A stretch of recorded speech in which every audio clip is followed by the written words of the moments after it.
Hey everybody. We're here for episode, I guess three, but it might have been episode one. We'll see how quick Omar gets behind the scenes. But this episode's really, really particularly important, and I'm very excited because we have a big event coming up. Who knows what event that is? Let me see it in the chat. Go ahead, real quick. First one doing it's the Free Whispers Trove. What event this weekend? Free Whispers Trove. Jason Lorcana with the DLC Free Whispers Trove. Appreciate you guys tuning in.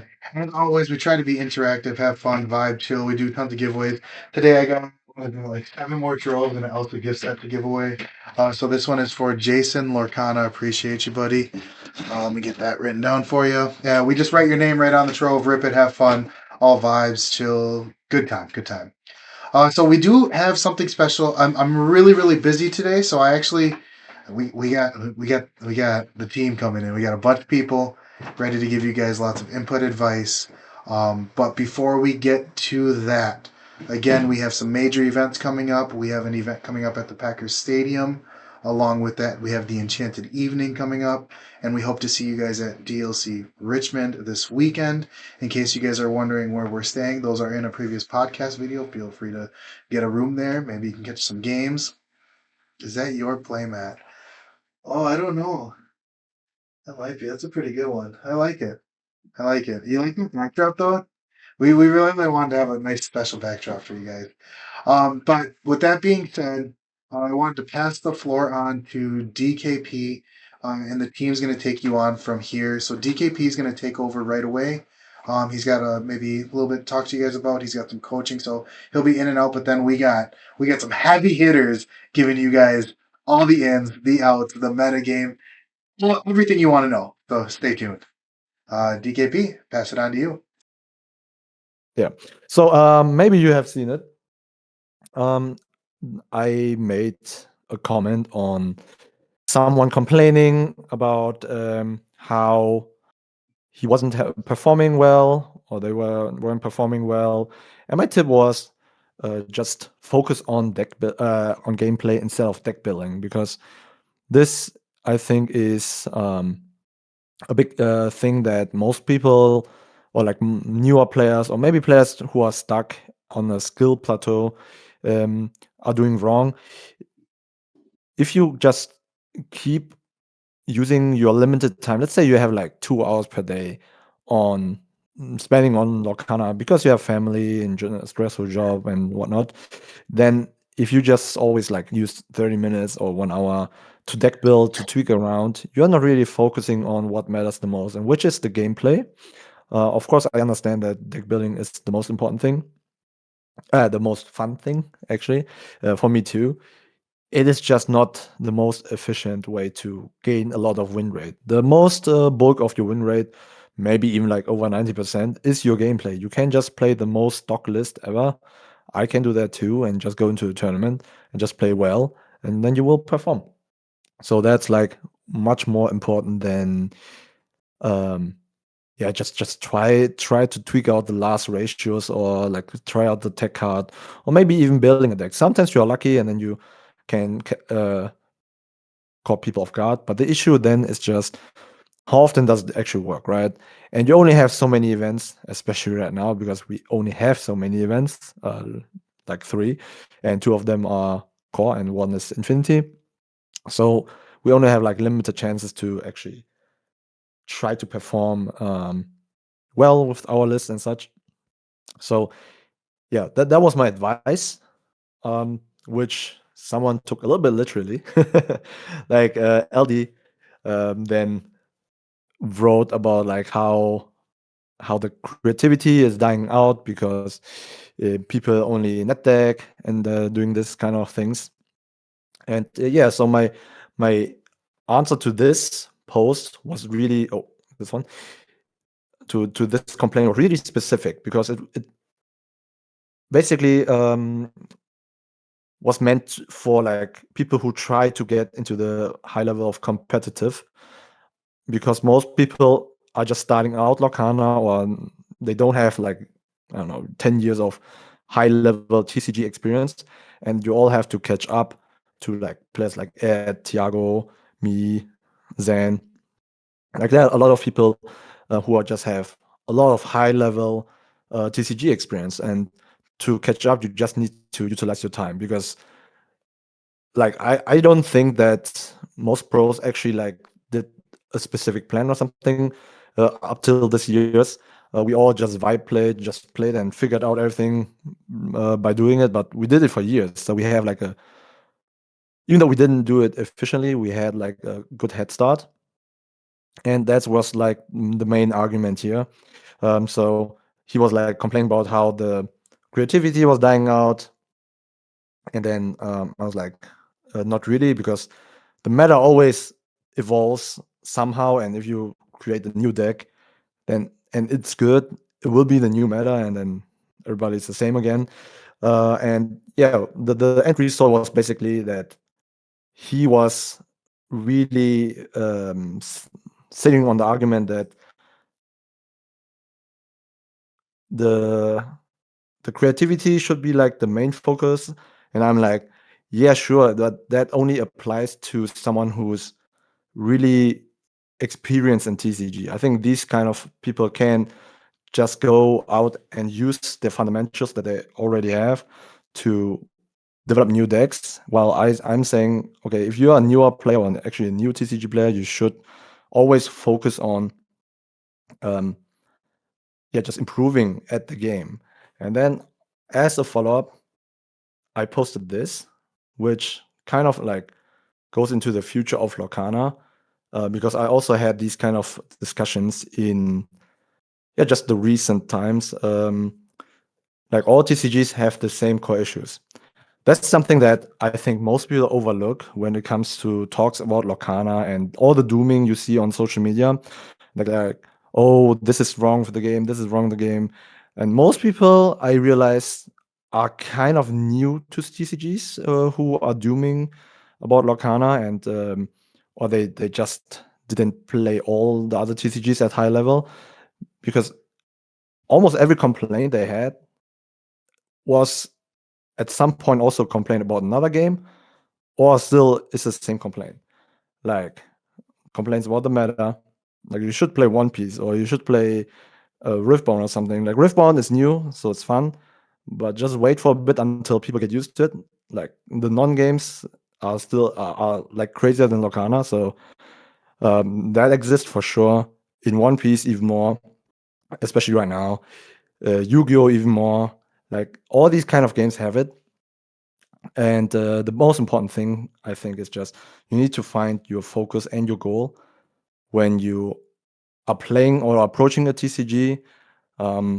We are not, most of us are not kids or students anymore, so we cannot just freestyle everything. So I think the most important thing is like just find a goal and focus. Like, do you do it as a hobby for fun, or do you try to really try hard the game? But then you have to, let's say, if you try hard it, then you need to optimize your testing processes. You need to optimize the time you put in, else you won't see results as you like, and then you will get frustrated and such. And that was like the entire discussion boils down to. And also, I think that's also really important for the future of TCGs in general, that people should rather focus, instead of focusing on all the technicalities and event schedules and such, first focus on your own goals and gameplay and such before you just doom about the game itself. Because TCGs were always, every TCG goes into the phase where it's like, oh, this TCG is dying. They do some bad decisions. Like Konami right now is like doing the worst after the worst decision. Pokemon was basically non-existent pre-COVID, if someone remembers that. Like, you could buy product everywhere. You couldn't even try to scout because there was so much. And yeah, there's like all these issues exist everywhere. And the best thing we can do against this dooming is just spread positivity and try to focus that would like try to put the focus of all the tweets like into the gameplay rather than like how the event schedule is, because we all know that the event schedule won't get better until season 3, so we have to wait for that. Yeah, that's all I want to say about some Twitter discussions, some social media discussions, and the approach on Lorcana. Just like a small heads up.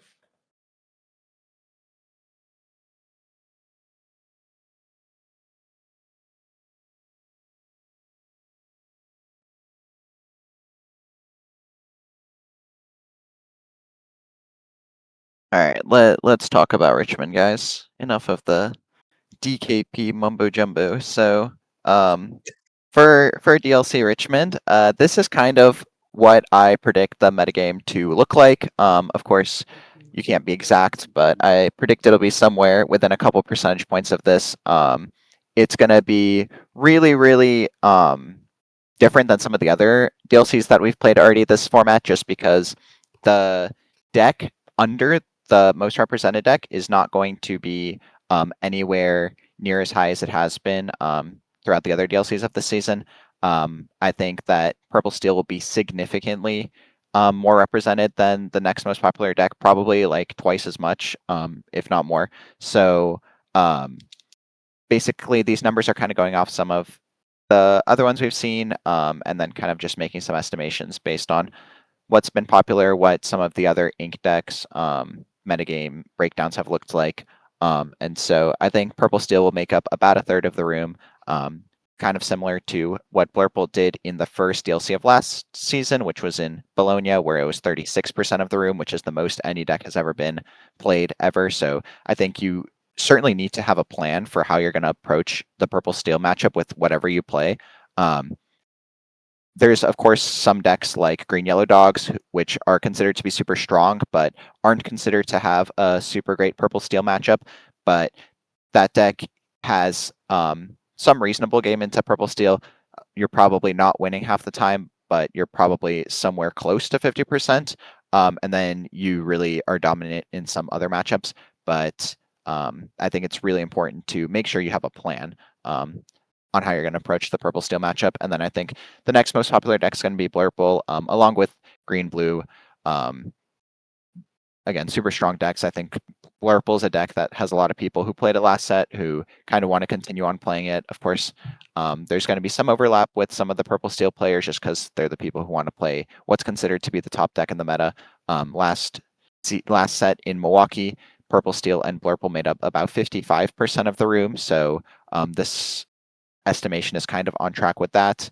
And then I think Green Yellow Dogs will be somewhere around the 10% range. I think it's a deck that is a bit tricky to play. So I think there's usually a lot less representation than something that is more typical to like fundamental Lorcana, like a Purple Steel deck would be.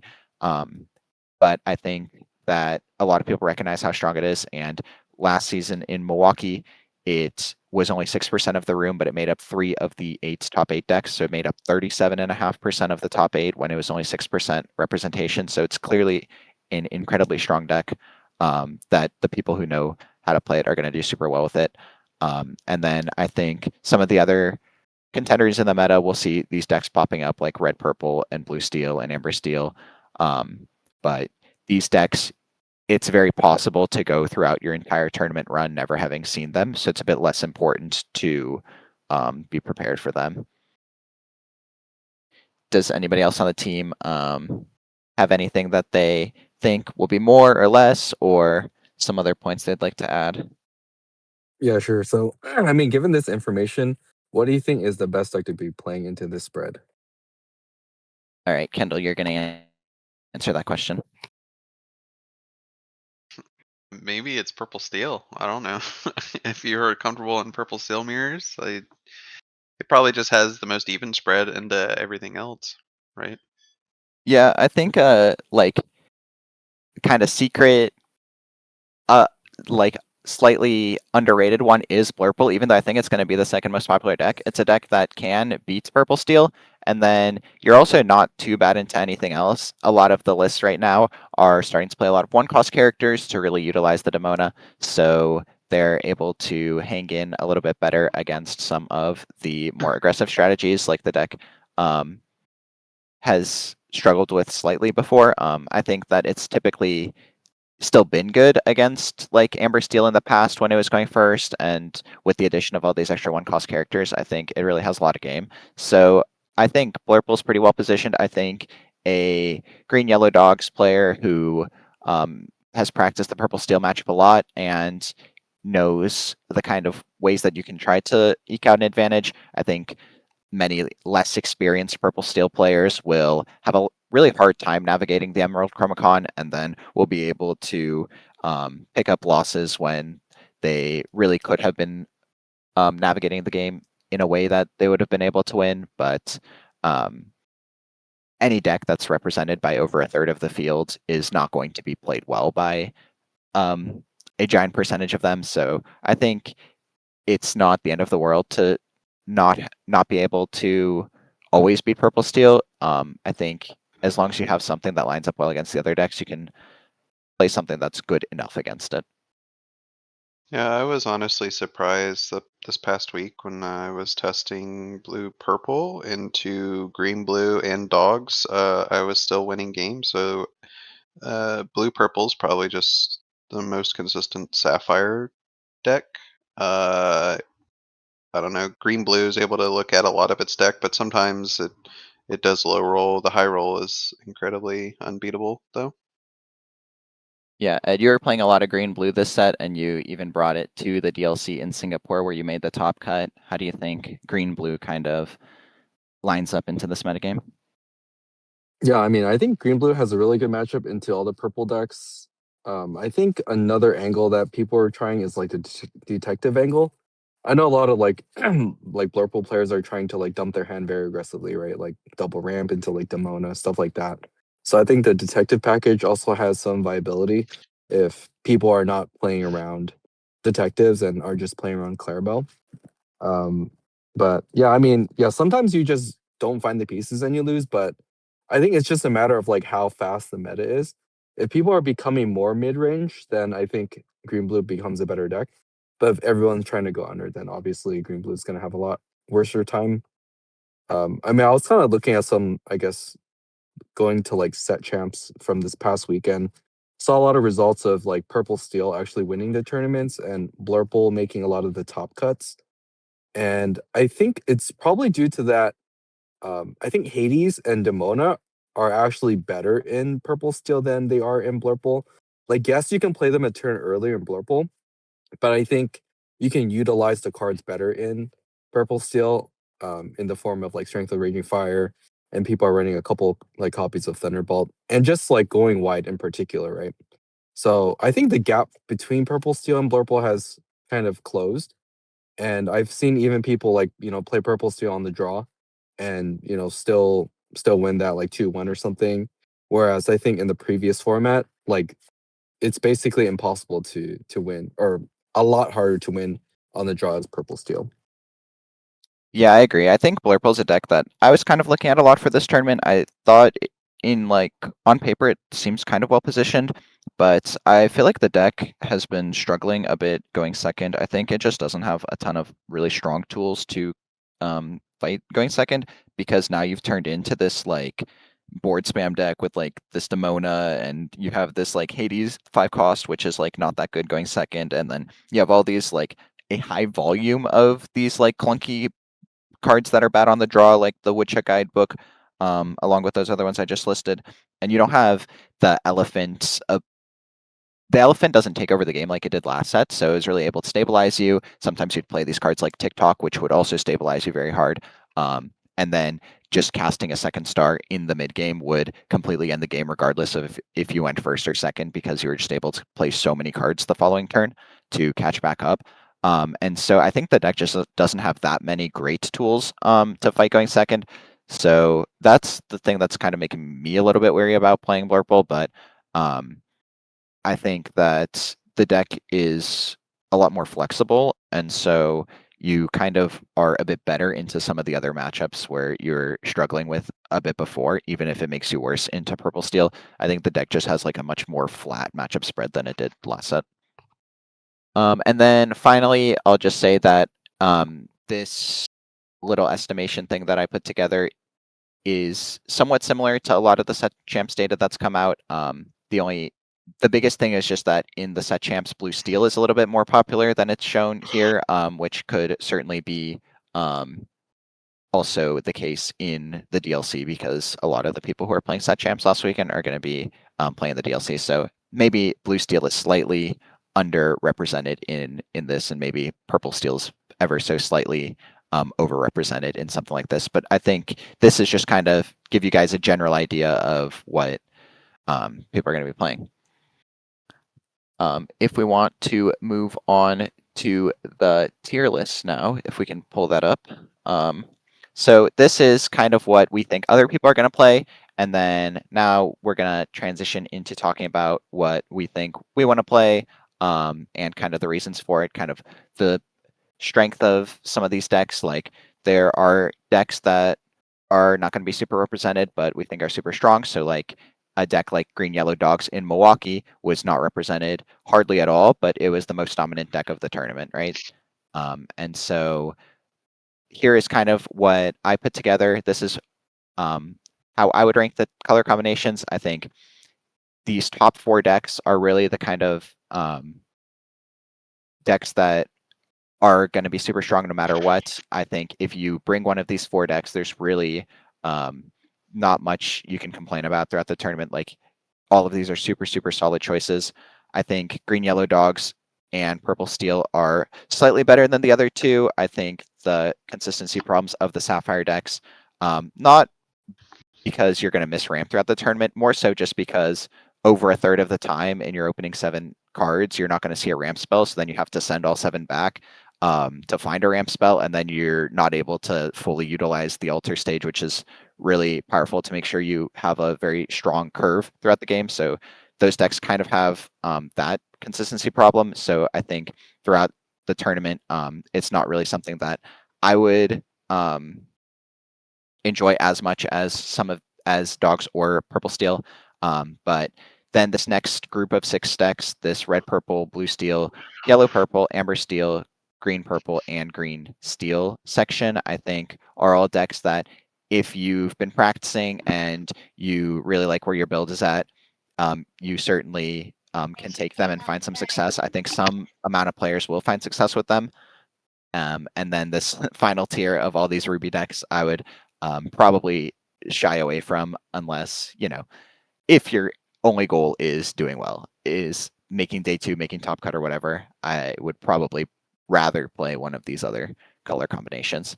But now I'm going to throw it to Daniele, and he's going to tell me something he disagrees with and wants to move around from my tier list to ruin my tier list. Thank you, Thiago. From my recent testing, I just think that Ruby Amethyst is not that bad.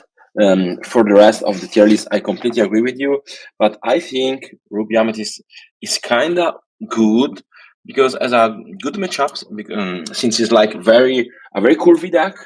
And if we think that Purple Steel and Dogs is the most represented deck on the tournament, or the best deck for the tournament, I think that Ruby Amethyst has a very good matchup spread against these 2 decks, because especially against Dogs, if you open like 3-1 plus Lumiere, your starting is great, and they cannot catch back because you can go more aggro than them, and your board is better than their board, and also they cannot trade you. You can trade, and you can avoid completely the Chromicon, just go wide and quest out.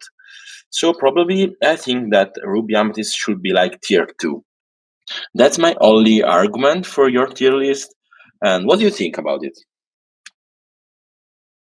Yeah, I think it's definitely a good point that it's good into especially Dogs. I think that the problem is that Dogs is, in my opinion, not going to be represented proportionally to how good it is. I think that even though I think Dogs is the best or the second best deck, I think it'll be like the fourth or fifth most played deck. And so bringing a deck to counter the fourth or fifth most played deck can sometimes lead you to playing not really finding it unless you're like doing super, super well. If you start off 6-0, then I'm sure you'll play against a lot of Dogs players who are doing well, but it's possible that if the deck ends up being like 8% of the meta, you're just only going to play against 1 or 0 or 2. And you're going to just have to fight all of these grueling battles against some of these slower Sapphire strategies, which are really able to take advantage of you. But luckily we have the red-purple master, Kendall X. No, I'm not X Burdette in the call, so he's going to tell us what he thinks about red-purple.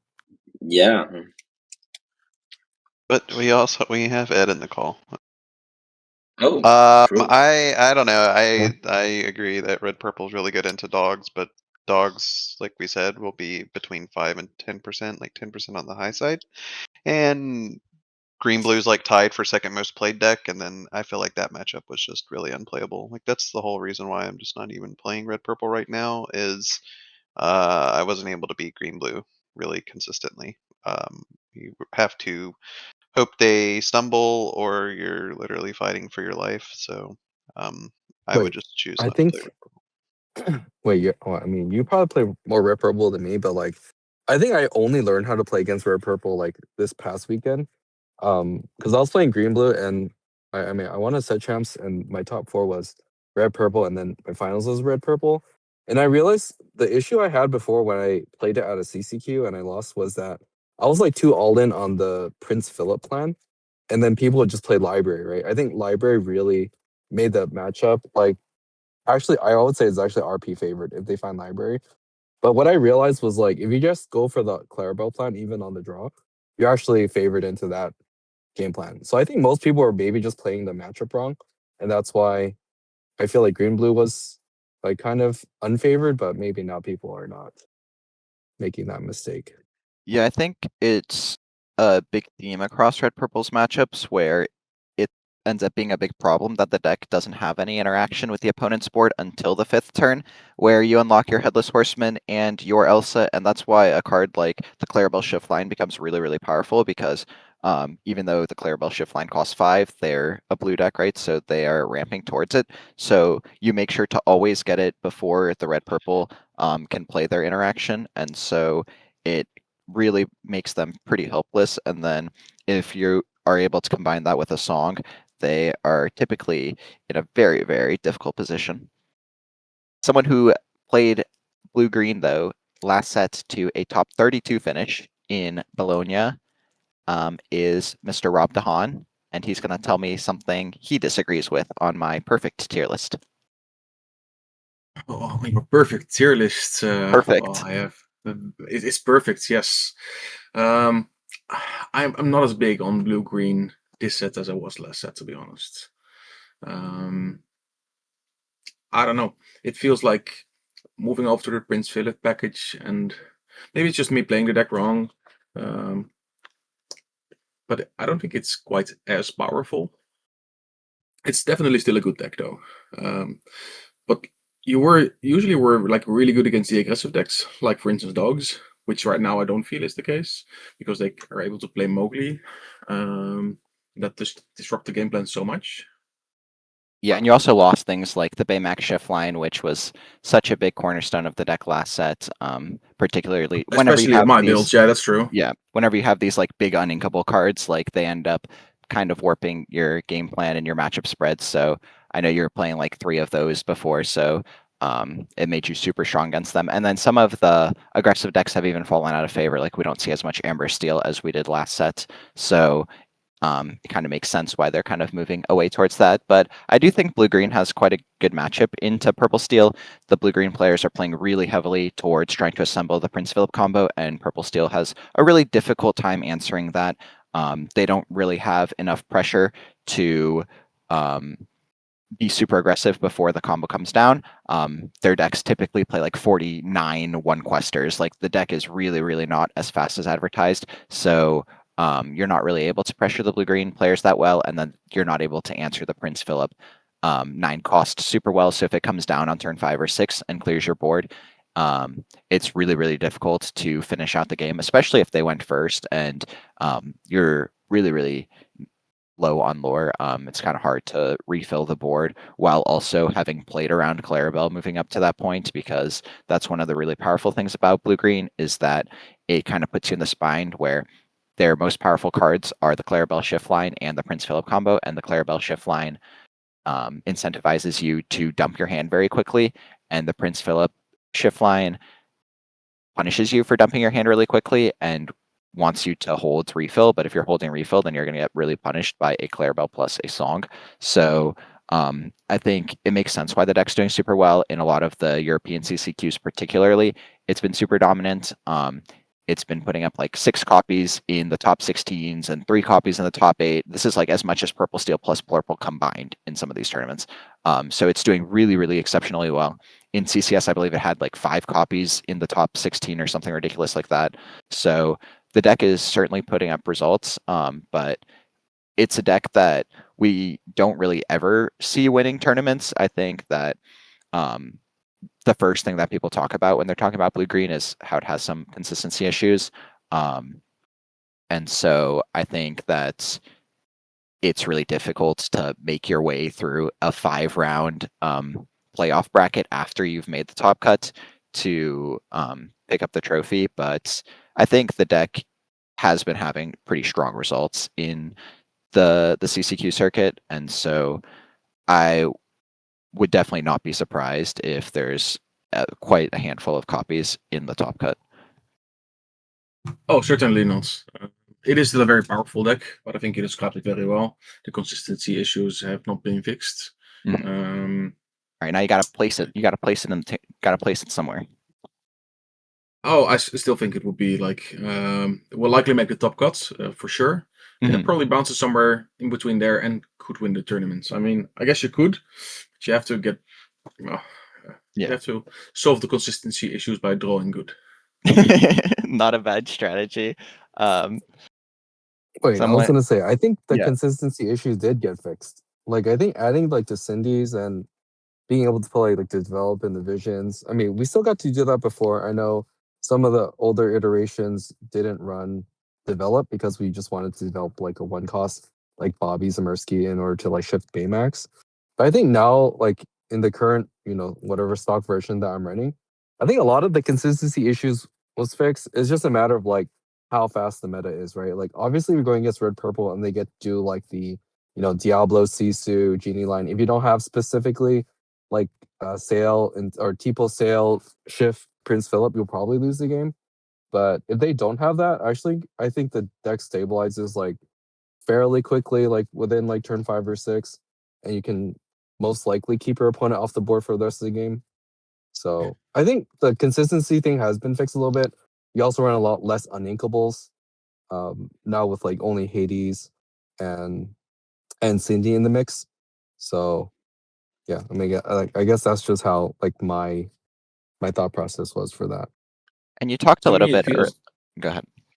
To me, it feels like turn 5 is the earliest you potentially stabilize, and that requires a lot of specific cards because then you would need to go ramp into Cindy, into like Prince Philip, find something, and then the next turn sing Malicious, Mean, and Scary, and shift the big one. I mean, that's a lot of specific cards, and your hand is almost empty at that point.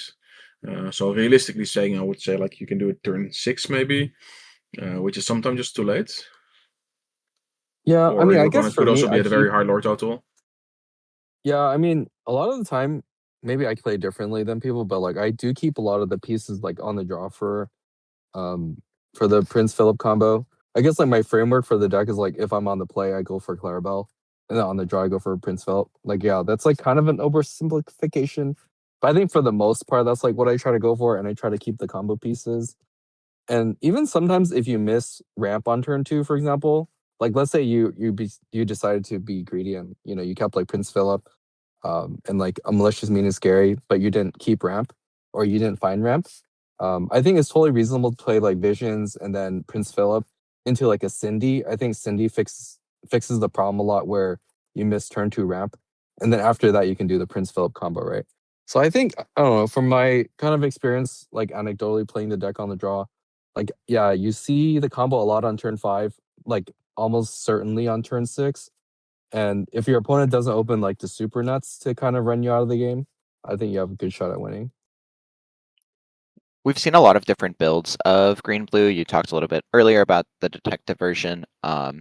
We have, of course, seen you pilot the version with 4 developer brains and 4 visions of the future to currently you're in the semifinals of the LCCC, as well as you made top cut in DLC Singapore. Do you think that's the best way to play the deck right now? We've seen lists cutting Hades, we've seen lists playing the detectives, but why do you think that the list you've been piloting is preferred? Yeah, so I think the issue with playing like the detective version is that like the Prince Philip combo actually takes up a lot of the space. It takes up like 12 pieces. And I think it also gets better with develop and visions. So in a way, it's kind of like a 20 card package. And I don't think the detective package and the Prince Philip package can coexist just because they both take so much space, right? You also have to run like, all the Clarabelle, You're Welcome, just all those like standard cards. So I think you have to basically go one way or the other. And my main issue with detectives is that it's actually not great into like purple steel on the draw. I think purple, like the reason to play green blue is so you're able to set up that 3-cost Prince Philip ward that is like uninteractable, right, with your opponent. And so potentially your opponent plays like turn 6 Demona, but by then, you should have the combo assembled by then. So I think the main reason to play green blue is to just win against purple steel on the draw. And like your best chance to do that is to play the Prince Philip combo. Awesome. All right, now we are going to throw it over to Kendall, and he's gonna tell me what he thinks is wrong with my tier list, even though there's nothing wrong with it. I think you have green purple too low on could make top cut. I think it will likely make top cut. Wait, I'm sorry. What are we considering top cut here? Top 32 or top 64? Yeah, top 32. Oh, okay. Well, yeah, I would maybe just predict 1. So maybe this is right then.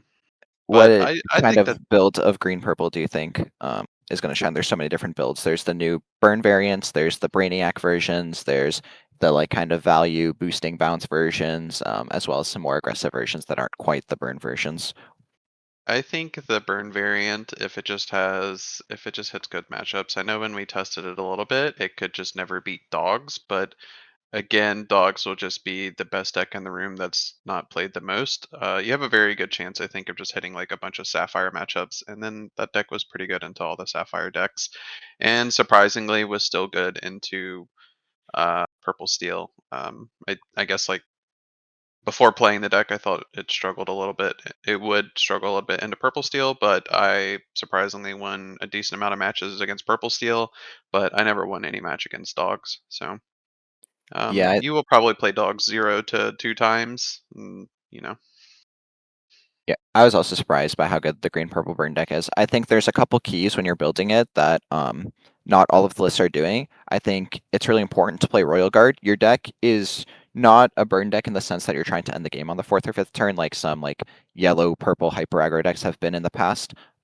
Because you don't have the access to the 1 mana 2 questers that they have had access to.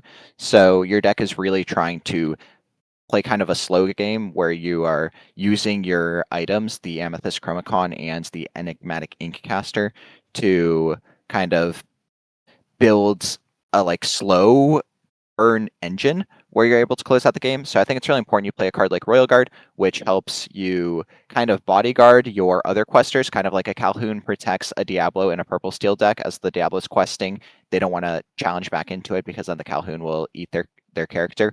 The Royal Guard plays a similar role. And then it also is able to combine with cards like Show Me More and the Chromacon to be able to take out some much bigger problem cards like the Cheshire Cat. And then I think another very important card to make sure that you're playing is They Never Come Back, the Pinocchio action that costs 3 and freezes 2 characters while drawing a card. I think this card ends up being super, super critical because you're giving them so many resources, and then the games end up in a pretty tight race where you have the advantage of having cards like your Inkcaster, which are getting you closer to the win without costing you ink, which ends up being a really important resource when both players have so many cards in hand due to Show Me Mores and Amethyst Chromacons. So I would definitely make sure you're maxed out on those cards. But yeah, I think Green Purple Burn is going to be like a sneaky good deck. I would not be I surprised. guess in this list I would switch it with blue steel. I feel like green purple's more likely to make top cut than blue steel, in my opinion. But I I think the other sapphire decks are just better sapphire decks to play, and will definitely perform better than blue steel. Yeah, I completely agree. After the first boost of the deck, like where Blue Steel was played from everyone, and everyone was so excited on, oh, I can go on 6 with Cindy, I go Ram Cindy, and then Tinkerbell or Goliath. A lot of people starting to realize that it's not that strong, and your end is very poor, and you're going top deck mod against like a purple deck where you can just play better card, and every card is a problem. Every card is like a +1. And you're just poor in hand, and your card is not good enough. Like Vincenzo Trini is not killing like Genie or problems. So I think Blue Steel is so poor at the moment, for my perspective of the game. And I think Blue Steel is the worst blue deck, and probably Green Purple Barn or also Tempo is better than Blue Steel. And Blue Steel was a deck that was getting a lot of hype at the start of the set. It was a deck that seemed very popular. It was a deck that we really had to consider a lot the matchup into it when we were going into play Singapore. There had not really been a lot of results, and in some of those results, Blue Steel was doing quite well. Ed, why do you think that Blue Steel kind of has fallen short of where people had placed it at the start of the meta? I mean, in the beginning, I think people just wanted to play with the new toys. I mean, obviously, people wanted to do like the Cindy thing into the Vincenzo, and you can kind of even see that in kind of like the price, like market watch, right? Like Cindy was extremely hyped in the beginning, and everyone just wanted to play Cindy, right? And I think after a while, people realized that Blurple was still like a very playable deck, and I mean, Purple still is also, I mean, just very popular in general, and Blurple kind of came in, and people thought that, oh, it's just like, the previous set where Blurple can beat PS. So I think a decent amount of the, Blue Steel players ended up going back to Blurple. So Blue Steel is kind of in this weird spot where I don't think it's particularly favored into anything. I don't think it's even favored into Purple Steel, to be honest. And if you don't have a really good game plan against Purple Steel, then I don't think you should, consider the deck. Very well said. Now it is your turn to tell me something you disagree with. Who, me? Yeah. I mean, oh, you mean from the tier list? Yeah. Huh? I mean, honestly, this tier list is like, I would say it's like pretty accurate. I mean, personally, I think yellow purple is probably not going to make top cut. I know, like, I maybe that's just a hot take, but I think that deck isn't very good just because, like, I don't know if it's like because it's like too combo like oriented in terms of like a lot of the cards are very situational, right? Like I know a lot of people are playing like, I guess Horseman Strikes is pretty good against the purple decks, but I've seen people play like World's Greatest Criminal Mind. And it's just like when I play the deck, like I personally tried it, I always felt myself in like these weird positions where I have all these cards that don't do anything. So I don't think that deck is very good. I will probably like, maybe could make top cut. I don't think it'll likely make top cut. But I think everything else is about the same. Yeah, I was a bit surprised over the last couple days to see how it's been having a ton of success at different set champs. It's a deck that, at least online, had really never gotten any steam at all.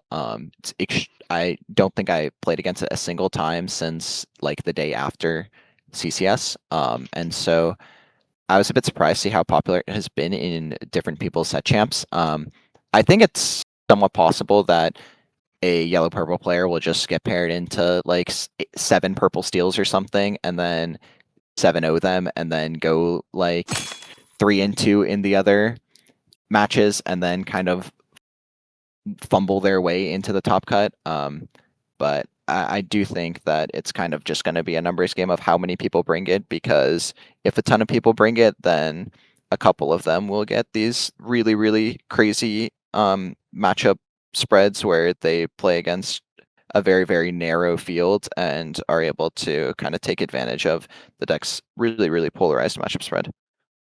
All right, so Daniele, what do you think what are kind of important notes for somebody who is kind of in between a couple decks right now? What advice would you kind of give them to kind of navigate their selection? Well, I think the most important thing approaching to a tournament is to feel comfortable about the deck choice and to feel comfortable about your level in playing the deck. If you have a lot of experience with the deck, you should follow the path and follow the way that you should play the deck that you know better. Because in a big tournament like this, where you should play a lot of rounds, and to go through the tournament, you need to play like 14 rounds. You need to play a deck that you are very confident playing with, and where you know the line and you know how to play the matchup. So probably you should go with a deck where you can play better, just easily, and don't go stress about the this is better into this is better into the other matchup. You just need to follow your heart and play the deck that you are more comfortable with. That's my suggestion. What do you think, Rob? I agree. When people ask me what deck to play, I generally answer play the deck you have most fun with. I feel like it's very important to get enough reps with your deck to be comfortable in every matchup and to play optimal.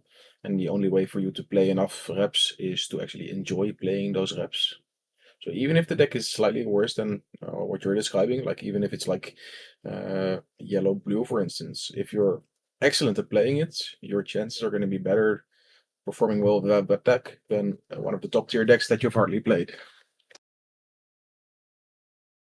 All right, I will just let you guys in on kind of my decision tree. So because I don't really care, I mean nobody else has to share, but I'll say what I'm kind of thinking about is I have of course played Purple Steel in a bajillion tournaments. I'm extremely confident in the deck, but it's sort of a deck that I don't really enjoy playing the mirror match a ton. I don't really think there's a ton of edge that you can be gained. I think in a lot of matchups in this meta, these kind of mid-rangey decks are all forced to play in this same like style that I don't really enjoy. The most powerful card in most of these decks is something like in green-blue, there's the Clarabelle, in blue-steel, there's Goliath, and in all of the purple decks, there is Demona, and in green-yellow, there is Chromacon. And all these cards, you kind of have the same theme of how you play around them, which is just by you vomit your hand, and then it leaves you just playing whatever card you draw off the top. You kind of need to do this in every single matchup just to mitigate the opponent's most powerful card. Otherwise, it will just take over the game on its own. And so I have not really been enjoying playing the deck a lot. I've been playing a lot of dogs and having pretty good success, but for me, it feels very strange for me that Purple Steel is the best deck in the game, and I'm the person who's most known for playing this deck, to now decide that I'm going to swap off of it. I think that if I play dogs, the deck will be very well positioned. Even if there's going to be a lot of Purple Steels, I think I can still navigate that matchup to some wins, and then really, really be strong against other things that I think Purple Steel could struggle with, like these random Prince Philip decks, for example. And then I feel like I'll randomly pick up some losses in the mirror as Purple Steel just because the mirror feels so random. There's a big difference in 50% matchups where obviously every mirror is 50%, but 50% can be something like a chess game where both players have exactly the same pieces, they both have an equal chance to win, or it can be a coin flip where you're flipping a coin and it's entirely chance. And so we kind of lose the context when we talk about matchups being close. It's like it can either be extremely skill intensive or not skill intensive at all. And I felt like in the previous sets, Purple still had a lot more matchups where they were 50-50 in the sense of they were more like a chess game, and now it feels like it's 50-50 in the sense of a coin flip. So Purple Steel's a deck that I've also kind of been struggling to want to practice a lot of, just because the matchups have been the same for the last 4 months or whatever. It feels extremely monotonous. These top 4 decks in this tier list were all 4 excellent, the 4 best decks last set, along with Amber Steel, which has fallen down. So you're playing the same matchups, you're playing the same play patterns, and so it's a lot easier for me to practice dogs right now because I'm like learning every game. But from your tournament experience, Ed, how would you suggest that I approach it? Could I reply first, sir? Like you responded to my point of just playing the deck you enjoy playing the most by countering that you're not really enjoying it right now. Right. I think you're like one of the least representative people to counter my argument because, well, clearly you have time to play every deck as much as you want and Sure. test every deck that you do as much as you can. While my argument probably comes to people that they're asking me what deck should I play because I'm so constrained on time that I cannot properly test. Like if you have only time to invest in one deck, play the one that you enjoy the most. Maybe I should clarify by saying that. No, I And mean, how I do agree I with. approach my dilemma? I was gonna say I actually agree with Rob in terms of like I think actually everybody has like a kind of limited time. Like some people have more limited time than others, right? But I think it's still good to kind of just focus on like one thing, right? It's like the Bruce Lee thing. Like you should be scared of the guy that, kicked the same kick 10,000 times than the guy that kicked like 10,000 kicks. I think that still applies for like Lorcana. Like most of the time at least you try to dabble, right, into a couple of decks just to see how they pilot. But I would say like 80% of your focus should probably just be on like one deck and how it kind of matches up into the other decks, and that's where like the other 20% should be focused on. So I think that's kind of my recommendation, like try to do 80-20, 80% your main deck, 20% like how other decks kind of function. And then you're asking me like your dilemma with like if you don't like to play a deck. Yeah, like what Yeah. of all of the things I listed, how would Uh-huh. you suggest that I approach my situation? What Like if deck you should don't want to play just tell me purple what steel deck to anymore. bring to Richmond. That's all I want, bro. Just tell me which deck. Honestly, I mean, I don't think there's anything wrong with just picking the deck that you enjoy playing, right? The one that you play the most. Like even though it's like some people say it's like not good, right? Like some people always tell me like, "Oh, I tried playing your green blue list and like I'm not doing well with it or whatever." But it's like if you're personally doing well with it and you have fun with it, then that's what you should bring, right? But I guess for you specifically, you don't want to play purple steel. So I guess you can play like a deck that's like kind of adjacent to what you want it to be and like how you want to approach the metagame, right? Like there's like always that eternal rock, paper, scissors of like aggro, mid range, control. Maybe it doesn't fit perfectly in Lorcana, but I guess there are a lot of aspects that can fit within that. Like watching you play, I think the main thing that I see you do is like, calculate the clock. And I would kind of describe that as like playing a more aggressive strategy. Because I guess like we're kind of, I mean, I feel like I'm the opposite. Like I almost never calculate the clock. And it's more like I try to eliminate as many resources as possible and eventually just win by, going sideways with whatever I have left over. So if that's the case, then obviously like looking at this tier list, like dogs make sense, right? That's the next best clock-based deck. So if you don't enjoy a certain color combination or whatever cards in a certain color, then you can try to find like a style that is similar to that. Kendall, I know you are not completely decided on your deck yet. How would you kind of describe your process of coming up with a deck and then practicing it and then deciding, yeah, this is what I'm going to want to play for the tournament? I would just take whatever I was probably winning with the most online. Like I said, if we had most limited time, I agree with Rob where I would play the deck that you think's most fun. But for me, winning is fun, and so I just want to play the deck that's gonna win. um, but you're probably gonna win most with the deck that you practice the most as well. So if you told me, for instance, that like if I could look into the future and green blue was gonna win the DLC, I probably still wouldn't take green blue to the DLC because I knew I would not win as much on that deck. So Yeah, it's kind of similar to something that Ed said. Like, I think green blue is really, really strong right now. Over the last couple days, I was looking at all of the top cuts in all of these tournaments, and I was really surprised by how well green blue is performing. but it's a deck that I think in a week or a week and a half, I'm not going to be able to play at the level that I want to play at, which is why I kind of picked up a deck like Dogs, in the way that I would say it's like kind of a similar style to some of the other decks that I've played before. It has, it kind of rewards you for some of the strengths that I have as a player. So that was kind of more so something that I wanted to try out because I thought within the time frame I have, it was something that I could get to a strong level at. So I do think that when you are deciding the kind of decks you want to play, you do have to narrow it down into some certain styles because otherwise it's not that you can't learn a different style, it's just that it takes so much more work, and then we only have so much time before all of these tournaments, right? And so even though I practice more than other people, I also have a higher threshold of the level that I need to be at a deck for me to justify playing it, right? Like, even though I can play a ton of games, I have to be really, really, really strong at a deck to justify playing it over Purple Steel, which I've played even more games on. So it all ends up kind of being relative in that sense. But yeah, does anybody have anything else to add on that, on kind of helping people select the deck they're going to play if they're considering a couple options? Nope. All right, great. Let us move on then. For someone who's going to their first or second DLC, what are the kind of main things that you think somebody should focus on, Kendall?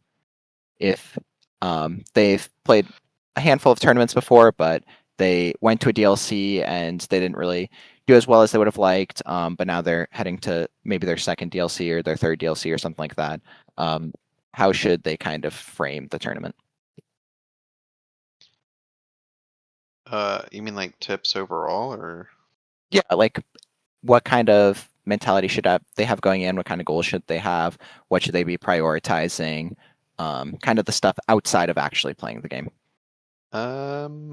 Well, I would just enjoy the moment or the experience, even if like it's your first or second one. My brother's going to be coming to this DLC. It's his first DLC, so like he was asking me about like the side events on Friday. He's like, "Are y'all signing up for any? Like, what should we do?" And I was like, I don't think we're doing any of the big events on Friday, but this is your first DLC. If that's what you want to do, like, go for it. I don't know. I would just have fun with it. We don't have that many DLCs, so I think you just enjoy it. As far as like the tournament goes, it's always better said. Like, I think Frank Carson said it right. You're not going to win more rounds than hours you have sleep. So sleeping's definitely good. Don't try to like stay up too late. I do that all the time, and I have a miserable time a lot of times at the tournaments. So I want to try to go to sleep early. Um, and yeah, I would just take it one round at a time. A lot of people count their chickens like too early. They might start 4-0 and they're like, all right, I only got to win, like 3 more to make day 2 or whatever. And yeah, so I just take it like one round at a time. And then by the end of the day, it is what it is. Yeah, Rob, I think you're somebody who has so much experience, especially compared to a lot of the people who are playing their first card game. So what do you think's like the main couple things that you've picked up throughout the years that you think somebody should really try to focus on if they're going to one of their first few DLCs? Yeah, that's a good point. I've had TCG experience for over 27 years now, which makes me sound ancient. Yep, you thinking are out old. loud. Aren't you Yep, 25? for sure old. One of the things that I've learned is like get into a good rhythm. It's going to take you a few tournaments, so you might not be able to do it on the first one, but like eat and drink properly and get some rest between the rounds. Like as much as I like sugary drinks in my real life, I hardly drink them during tournaments because I do know like drinking them will give you a sugar rush and then give you a down later on. So what I just tend to do is just try to drink some water every round. Force yourself to do it. Make sure you actually have something decent to eat, so not just a bag of crisps or a chocolate bar, but just eat something. Take some rest. Like if you're tilted after a loss, just speak to your friends, hang out and have fun in another area. One of the things that I tend to do, because it's such a long day, like I know, but like after round 6 or 7, I'm gonna have like a headache. So after round 4, I tend to just take like an aspirin, like nothing too serious, of course, but just to prevent you from getting the headache. Also, getting enough sleep is very important. So yeah, that's basically the things. Like in every kind of event or tournament that you go to, mind these things. Like right now, I feel like my level of play would increase the most by just like improving my physical health a little bit, like just to increase my stamina. So that's something to keep in mind, that it's not always like the reps you get with your card game that improve your card play game, if you know what I mean. Yeah, I think it's an important thing, right? It's like people try to, especially when you haven't been to a lot of tournaments, you really get in your head like, oh my God, I'm going to this big tournament. There's so many, it's like very overwhelming. And at the end of the day, it's like our advice is, sleep and eat, like make sure that you're taking care of yourself. I think it's really easy to get lost in everything going on, and it's just important to take care of your body like you would in anything that you need to succeed in, right? So, Daniele, you are traveling very far to get to this tournament. What kind of advice do you have for somebody that is kind of taking a big trip? Maybe it's not specifically from another continent, but from another part of the world. They don't really travel very far to go to tournaments. What are the kind of things that you would tell them? Okay, first of all, if you're traveling far away just to reach a place, not only for a tournament, you should take some time to like fight the jet lag. My best advice that I can give you is just try to relax on the plane. Try to buy some mask for the eye and sleep in the plane, because if you sleep in the plane, you can fight the jet lag in the most successful way.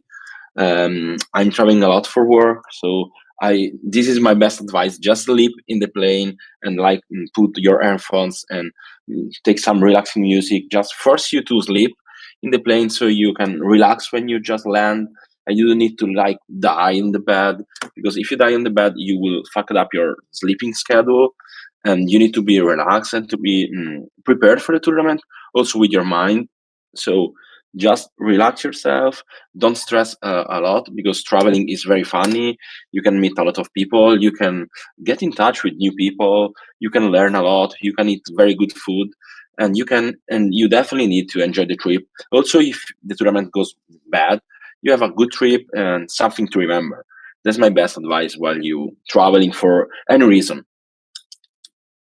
Yeah, I think that that's a really big thing. Particularly what you talked about, the sleep schedule. I know when I got in at Singapore, it was like by the time I left my house to the time I arrived in the hotel there, it ended up being like 40, 42 hours, something like that. And then it Yeah, was 8 a.m. there. So it was not really, if I were to fall asleep when I was exhausted, then I would have gone to sleep at yeah, like 10 a.m. or something and woken up at 5 p.m. and had a really difficult time yeah, being adjusted for the tournament. So I like forced myself that first day, it was like a Thursday, I think, to stay up. And so I was able to stay up until 10 p.m. And then I was just totally exhausted, but I was able to go to sleep at a normal time, which meant I was able to wake up at a good time. And then I was kind of set for the trip just off that. So I would say, yeah, if you are taking a long trip, make sure you're really trying to kind of have a normal sleep schedule, even if it means you kind of have to power through it on the first day. yeah. If your main focus is just tournament performance, then it'd be worth losing the first day just to really make sure you're rested up. Yeah, that's the most important thing. Right. Ed, in a lot of these playoff brackets that you reached last season, you're able to kind of end up taking it all the way.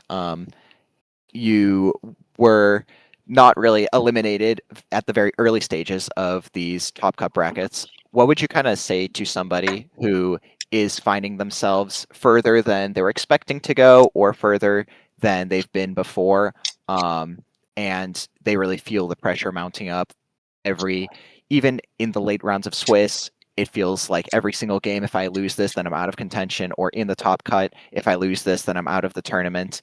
How would you tell people to kind of approach the nerves and the feelings and the different kinds of emotions that come up in that kind of situation? Yeah, I mean, I've been through all the situations. Like I made deep runs. I made like, you know, some like almost barely missing top cut, right? Like it wasn't just all wins for me, right? Like I went to like a ton of events and there's a lot that I just like, you know, lose my winning in and that's totally fine, right? But I think the main thing is, putting yourself in that position, right? Like going to the tournaments, preparing and just take it one game at a time, right? Like I think people get too fixated on it's like, okay, I need to, win this one or that one, win the next couple, win this tournament, have to qualify. But I think, like you said, like don't, you know, count your eggs before they hatch, right? Just take every game at a time. And obviously, it's very easy to say, right? But I think, like, even for me in the beginning, it was very nerve wracking, right? I remember my very first Mickey match was against DKP, and we were both kind of new to it, right? Like the game was still new, and we were playing for a lot of money, right, at the time, and you know, you still get nervous. So I would say it just takes time, right? Eventually, you'll get into the position enough times if you keep working at it, and you'll go far and eventually get to the end. Yeah, I would say make sure you're not like consciously changing your gameplay because of where you are. Don't be like, oh, I would typically alter away these 3 cards, but since I'm in an important game, that means I'm playing against a better player. That means I actually have to mull away all 7 cards because I have to take a risk to beat this player. Just keep playing how you'd normally play. Anything like that where you're like making these big adjustments because of these kind of like outside factors is typically not something that you should be doing. I think that you should just pretend like it's any other game. Just focus on making the best play each turn, and everybody feels nervous. It's not like just because you feel nervous that means you're going to lose. I think it's is something that, as Ed said, comes with time. But if it's one of your first DLCs and you're the first time you're in the situation, you are just going to have to grapple with it. But make sure that you keep telling yourself like I'm in this position because I earned my way here, and then like you deserve to be in the spot you are. So keep playing the way that you have been leading up to that point. Yeah, and then if I were to give some advice to people going to their first few DLCs, I would say just make sure you are going for reasons other than just your results. Like there's so much randomness that comes in these tournaments. Like, of course, the matchups you get and your die rolls and the cards that are drawn, but also just like you could have a delayed flight and then that ruins your trip, or you have when you get to your hotel the room's not ready, and so then you have to like figure out some other stuff to do, and then like there's just so many different things that can go wrong that they all like have this compounding aspect that make it more difficult for you to perform. So I would just make sure that you have these other goals in mind. You're going to meet people, you're going to talk to people. If you're not Yeah, going with anybody, then you can see the people around you who are chatting. Like if you're sitting down at your table and the 2 people on the match next to you are chatting it up, after you finish your match, you can just stay seated at your table, scrolling your phone or whatever, and then when their match is done, then you kind of join in on their conversation and just try to, even if you don't know anybody, I would say just try to have fun outside of the results, because the result is so difficult to control. And if the only thing that's going to make you happy is winning, then it's going to put so much more pressure on your mental state, and then you're not going to end up performing at your best. yeah, absolutely. Sorry to cut in, but I was listening, and that's one of the biggest things is you want to go to an event and make sure that you're still having fun and having a good time. Ultimately, that's what this is really, really all about. So, hanging out with your friends, and if you don't have friends, they're getting to meet people. A lot of times, they have artists, they have other things going on. Like Tiago said, you might have a flight delay, you might miss your Uber, you might oversleep, your alarm might not go off. There's just a lot of things that can go on, and you just want to make sure that you're still making sure that you have a good time, being a positive addition to like the community, the culture, because there's so good, and if you don't have somebody there, feel free to stop by and talk to any of us too. You know what I mean? We were all there. We all didn't have people. We didn't know people, and I mean, I didn't know DKP. I didn't know any of these guys at some point, but I just put myself out there and I started talking to them, and we started networking, and it's a really really good community for Lorcana. This card game, everybody is really welcoming. So I'll pass it back over to you there. Yeah, I think it's also important to realize like you are allowed to talk to strangers, like I know the people who play card games, maybe we skew a little bit more on the socially anxious side, but you know, everyone else around you also wants to meet people. Nobody's like, oh, I hate having friends. Like everybody likes to just chat, and everyone's there to have a good time. So I think you can kind of filter out the people who are like really, really bad vibes. But if you see people around you chatting it up, like you can feel free to go up to people and talk. Like everyone there wants to meet new people. Everybody wants to have fun. And so yeah, I know it's like very difficult to approach people, but I would definitely say that it's so rewarding to put yourself out there and then meet people. And yeah, as Robert said, the community is just so welcoming that it's really it's way less scary than it appears.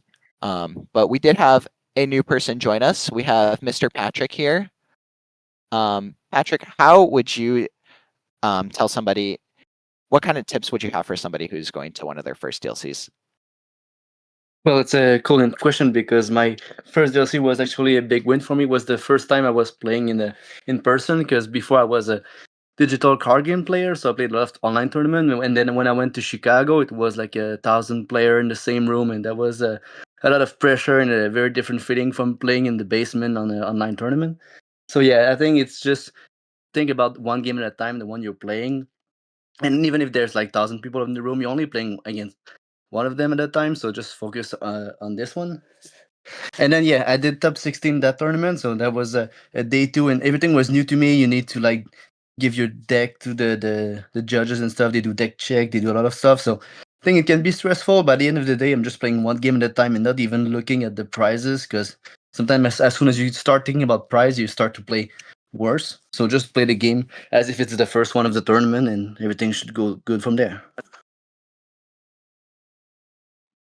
Yeah, I think a lot of people have different experiences, so it's really cool that we're kind of able to cover a large range of it with all of our experiences. But we do want to throw it over to you guys. So if you guys in the chat have any questions or things that you guys want to talk about, anything that we said that you guys want to comment or want clarity on, we are going to open it up to all of you guys. As we are doing that, though, I'm going to ask Ed to tell us about his Set Champs experience over the weekend. Yeah, I mean, I played in a small Set Champs. It was like literally 10 people, but we had like 4 rounds with like top 4 cut.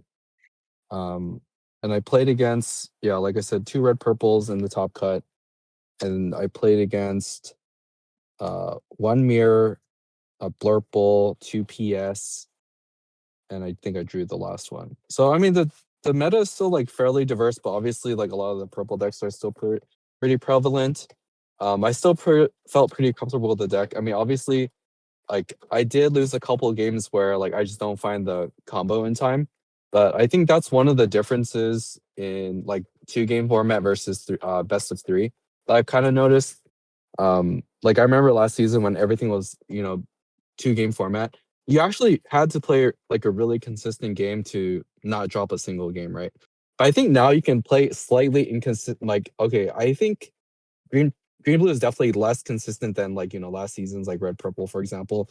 So I think it's still okay to like have your deck fumble a little bit. I think that's why sapphire decks are still doing like pretty good, just because in those 3 games it's very statistically improbable to miss ramp like more than once. Like sure, you can miss once and then you just win the other 2 games. So I think it's actually good to try to play a high roll deck, because if you're playing 3 games, like statistically speaking, you're going to be able to high roll at least once, sometimes twice, right? Or play like a high roll and like a medium game and play a fair game to win. So I think that's one of the kind of big differences I kind of felt between the 2 seasons.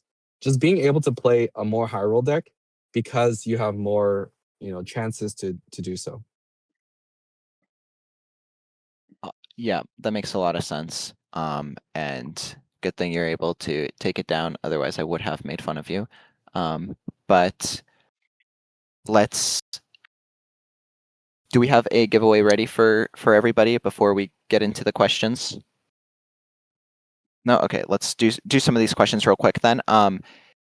We were asked, I played Purple Steel yesterday, resulting in a third. Congratulations. But I got demolished by Blurple. Is there any specific game plan for Purple Steel to beat Blurple?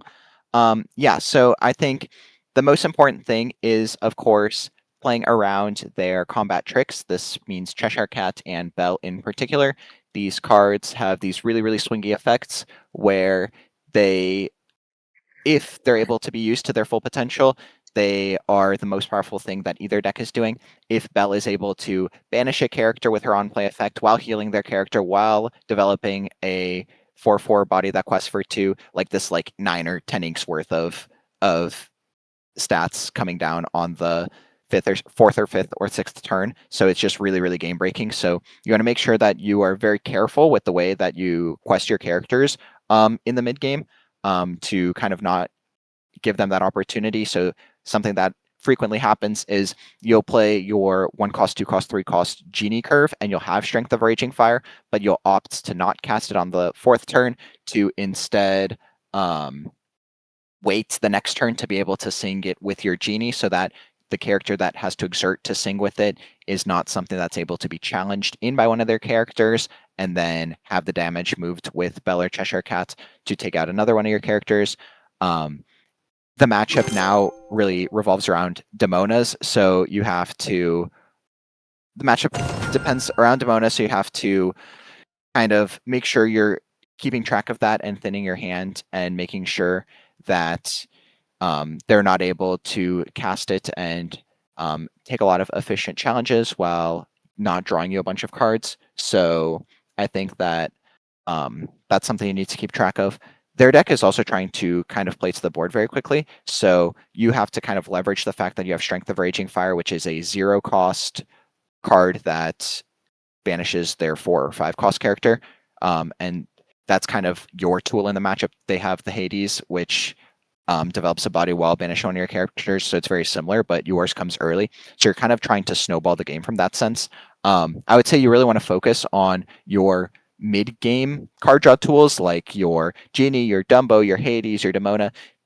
These kind of cards kind of are typically able to chain into each other, and the Blurple player is not able to challenge your board if your characters are standing readied. They're only able to play removal effects that take out 1 readied character per turn, like an Elsa or a Hades. So if you're playing multiple characters a turn, then you're kind of able to outpace them until you get to the point where your board is too overwhelming. So I'd say I wouldn't really focus on questing very much early. You just want to maintain the integrity of your board so that your Strength of Raging Fire is threatening to banish all of their characters. And then you kind of want to use these card draw effects to keep drawing you into more cheap characters and more card draw effects to create an overwhelming board that they're not super able to deal with very well. We are asked, are one-of tech cards worth it, like Spooky Sight in Blurple? Kendall, what is your opinion on one-of tech cards, specifically Spooky Sight and Blurple, but also just in general? I think one-of tech cards are fine. I think they're better when they're inkable. Yeah, I hadn't played Spooky Sight in a while, more so since when Blurple was playing, I think, Cinderella. The fact that it is uninkable, I guess, and just having Tipo. So that's something like Green Blue is able to play stuff like Under the Sea because they have Tipo plus Cinderella. So in irrelevant matchups, they can still ink it away. But yeah, I think, in my opinion, it's really important that the tech card is inkable. I think these cards that are situational and uninkable really throw a wrench in your plan in a lot of matchups. So I think specifically a card like Spooky Sight is not probably the avenue that I would take to combat some of the more aggressive strategies. I think I would kind of just shift the game plan a little bit to kind of revolve around your 1-cost characters, your Rafiki, your Royal Guard, your Basil, and then the Cheshire Cat to kind of allow you to play a second ramp spell on the 3rd turn along with some more cheap bodies, and then topping it off with a Demona to kind of challenge away at their board. And also utilizing cards like the Cheshire Cat and the Bell to create some really efficient challenges for you. None of them are as powerful as Spooky Sight in that matchup, but the percentage points you lose by having Spooky Sight in your deck against the rest of the field ends up being really, really problematic. And so you kind of, in my opinion, want to hedge it a little bit where you're adding cards that are good in the matchup but aren't going to instantly win you the matchup. Just having a Royal Guard against dogs doesn't mean you're going to win the matchup, whereas having Spooky Sight against them might.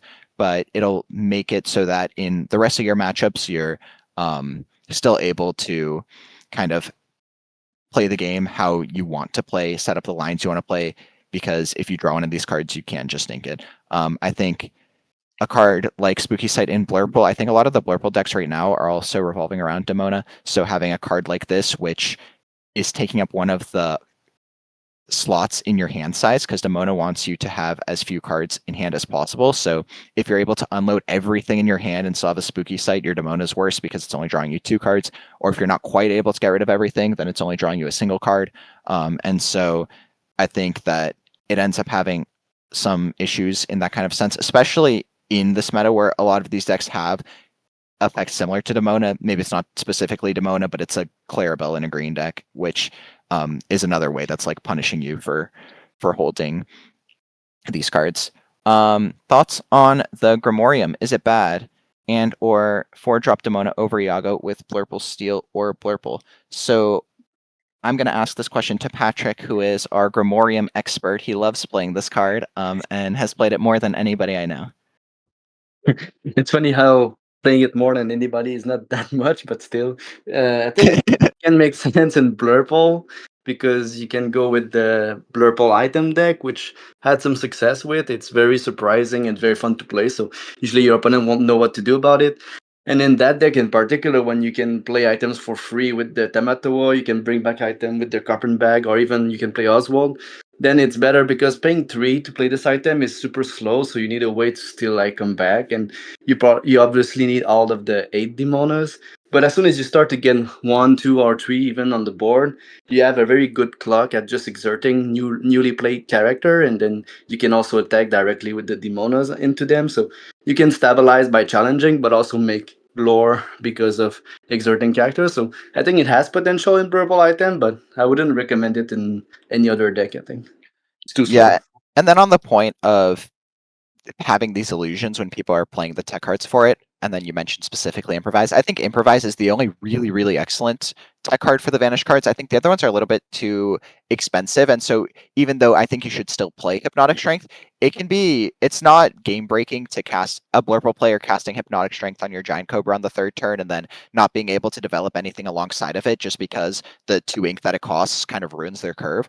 And so, in my opinion, the only super efficient answer for it is Improvise, which is not seen that much, and it's usually only coming out of the green-blue decks, which are not really able to... They're not really trying to play for the board as hard as some of the other decks, so them having a really efficient trading 1 ink for your Giant Cobra or whatever it may be, or your Iago, your Iago is really not a card that you should ever be playing against green-blue, so I think... against some of those decks, it's just always ink. You don't even consider playing it.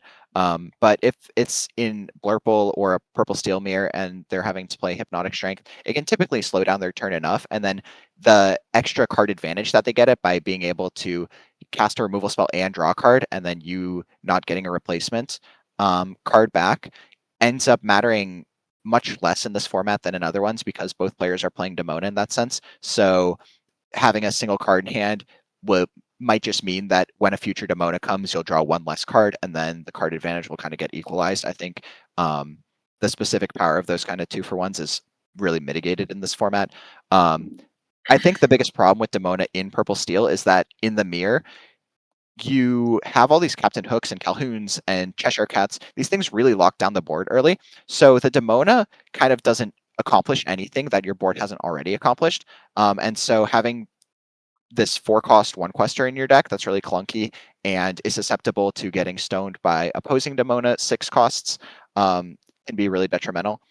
I think that if the deck struggled to maintain the board on the ground, the non-evasive characters, then it'd be stronger. But the deck is so efficient at being able to stall out the ground that it is more redundant in something that has already been solved, and spending your 4th turn developing a card that doesn't interact with the evasive war is going to put you really, really far behind. if they're just developing something like a Genie or a Dumbo that turn. And so that's kind of why I don't prefer that card. I think that card is really excellent against dogs. And so if you're expecting a lot of dogs, then I think that that's where that card really shines, more so than against some of the purple decks. Ed, why is Amber Amethyst solo on the tier list? Amber Amethyst? Yeah, Monstro OTK. Oh wait, didn't I just say I think that deck sucks? Yeah, can you expand? Wait, I did expand. I just Okay. said it was a lot of situational cards. I think that's the problem, right? Like you can't play like too many cards that are situational right now because you have to win a decent amount of time. I guess I don't know if that's like contradictory to what I said because I mean you could have these like high roll spots where you can get them, but like sometimes your deck just has like absolutely no game. Like you play like Horseman strikes or like World's Greatest against decks that don't have any evasive, right? Like if you go against dogs, for example, you're like basically 0%. And I don't want to bring these like literal 0% decks into the format right now. So personally, I don't think it's a good choice. But if you know, like for example, there's going to be like no dogs, which is not the case, then maybe that deck can kind of come to fruition. So I mean, that's Yeah. like a lot of the part of building the correct deck, right, and bringing the right one for the tournament. Like having a good read on the meta, and if you think dogs is going to be a decent part of it, then it's probably not best to bring yellow purple. Yeah, I think a lot of us kind of tend to not prefer some of these decks that have these really, really polarized matchup spreads, which Yellow Purple does. Yellow Purple is really, really excellent into some decks and really, really poor into others. And I think that all of us somewhat share in the philosophy that that's not something we're like actively looking for.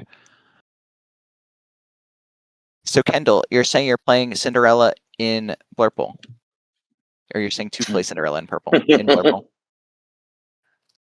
No, I don't think we're playing Cinderella and Blurple anymore. I think like Cinderella was obviously really hyped at the beginning of the set, and then we just figured out that Blurple has better 4-drops to be Yeah. playing over Cinderella. Blurple wants to curve their high tempo 4-drops into cards like Elsa and kind of snowball the game that way. So Cinderella being able to skip you past your 4-5 curve to bring you straight to 6 is not really what Blurple's looking to do. The 6-cost slot has typically been a weakness for Blurple, so they get much less out of it than typically. How are we feeling about the Iago Vanish character in Purple Steel? I think that Iago is, of course, not quite as good now as it has been before because more people have answers to it, but I think it is still overall worth it to play in your deck. I think Iago is one of the very few cards that is strong going second. In the Purple Steel mirror, something that typically happens is the player going first will play their 3-cost character, the person going second will play their 3-cost character, and then the player going first will have the first opportunity to sing Strength of Raging Fire, where they will take out the player going second's 3-cost character, denying the player going second the opportunity to sing their own Strength of Raging Fire, and trying to snowball them out of the game. However, that now allows the person who is going second to play Iago on their 4th turn after the player going first has already used one of their actions, and their deck doesn't have a ton of actions to be able to deal with Vanish characters. So while you would typically be snowballed out of the game from that board state, having the Iago and taking the chance that your opponent will not have another action, which they're not super likely to be able to have, then it kind of gives you a way to fight back going second in a matchup that is very difficult to win going second. So I would certainly allot some of my deck slots to it. I think if I were to play Purple Steel, I'd be playing 2 copies of Iago, along with 4 Genies and 4 Dumbos in the 4-cost slot. But it's a card that you have to be very diligent about inking in matchups where it's not really something that you are interested in playing. I think particularly against the purple decks, like the Purple Steel Mirror, Red, Purple, and Blurple, it's something that you are somewhat interested in playing, particularly going second. However, in the other matchups, every time you see it, I think you should instantly ink it. All right. I think that is enough of the analysis for today. We are going to give you guys some giveaways before we sign off. So for that, I am going to throw it to Cameron to kind of lead us in that. And if anybody on the team has like a trivia question or some type of option you would like to give for one of these people to answer and win, that would be great.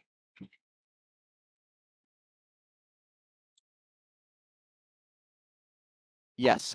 My question is, everybody drop your go-to snack for a big tournament. First person is going to win a prize. Y'all are fast. Out of here, son. I think it's Josie with hot Cheetos. Hot Cheetos. That's a All horrible right. snack. Wait, what? You're going to be like feeling, your stomach's going to be growling the entire time. That is actually just the worst answer of all time. Does she have to win? Can we give it to someone else?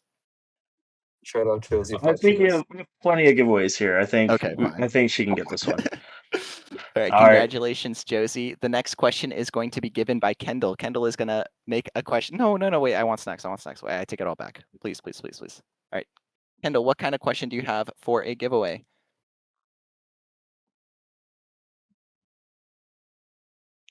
I hope everybody is thinking of their giveaway question, by the way.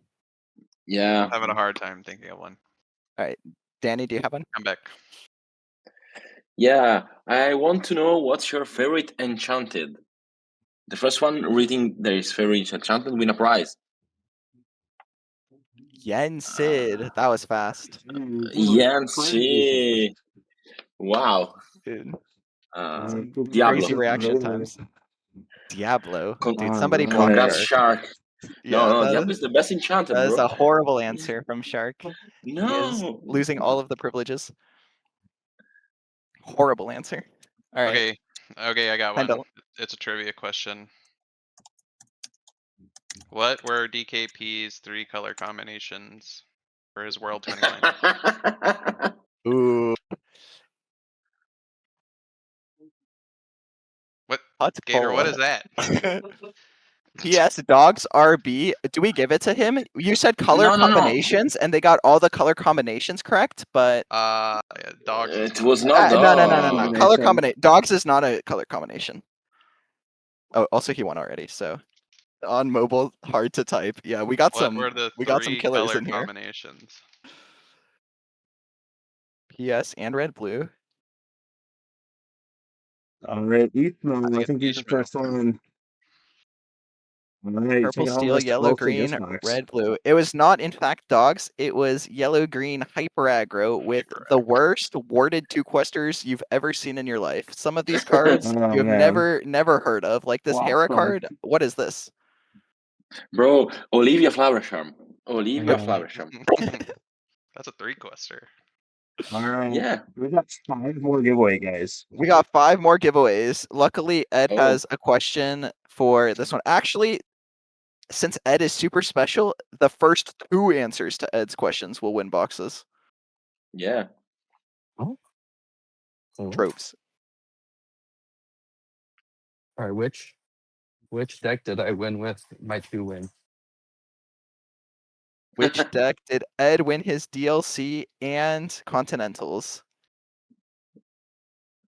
Wow, we got some fake fans. A lot of red blues, Ed. True. I believe we have 2 answers. All right. I don't know. No. I was joking. All right. Above Shark, we have 2 answers. All right. So he was 2600. Coming in, get one of these. Oh wait, yep. And Also Philosopher cut. Yeah. All right. Congratulations. We gave away 2 on that one. He did play red purple like an old man. He needs his board wipes because he can't keep up with the board state. Please excuse him. He is getting up there. Patrick, what is your trivia question? From which movie is the Madrigals? Are the Madrigals? From which movie are the Madrigals? Wow, that was fast. Easy. Easy. Dealer is gonna fund down. All right, we have 2 more troves. Is that? Right. All right, so we need some really tricky ones for these 2. For this first trove, we are going to ask you guys Who is the longest standing member on Team World Class Cards? Ooh. J Shaft, DKP, or I don't actually know the answer to this, but Uh, Shaft sounds like I don't know. I just asked the question. I'm not winning this show. Robert doesn't count, guys. Player, professional player. I think the As a member, longest I'm changing the standing rules on you guys. I'm seeing a lot of Might J be Shafts, Justin. and that makes a lot of sense to me. I think the first one is DKP. No. The longest standing is DKP for sure. I think the longest active player is Justin. Is Justin before DKP? Bro, Justin been there. Yeah, no, he was Alright, just so in the then- beginning. Okay. So then it would be Trailblazer winning this one. All right. All right. So congratulations, Trailblazer. All right. And now for the final box, does anybody have a hard-hitting journalistic? What? Okay, I got one from Disney Nerd WCC Shark. He asked, "What Disney movie is based on Welsh mythology?" What Disney movie is based on Welsh mythology? Ooh. A lot of wrong answers, real quick. Is it Frozen? It is not Frozen. There it is. The Black Cauldron. There we go. All right. Introduced in Lorcana in Whispers of the Well. Congratulations, you win a Whispers of the Well trove. Congratulations, Box Allen. All right. The best legendary. Yep, it's. I hope I open an enchanted one of those. I can't wait. Oh. All right. And so we will get those shipped out to you guys. Do you have any information you want to add on that, Cameron, or we good? No, we'll just go as soon as we can. Nope, good. All right. So we're just gonna sign off. Thank you guys so much for watching. Of course, if you have any more questions, feel free to reach out in the Discord. Yeah, we're gonna try to do these as often as we can. We appreciate all you guys stopping by and interacting and asking questions. And so, yeah, of course, all of this is a work in progress. But yeah, hope you guys enjoyed it. We'll see you guys at Richmond.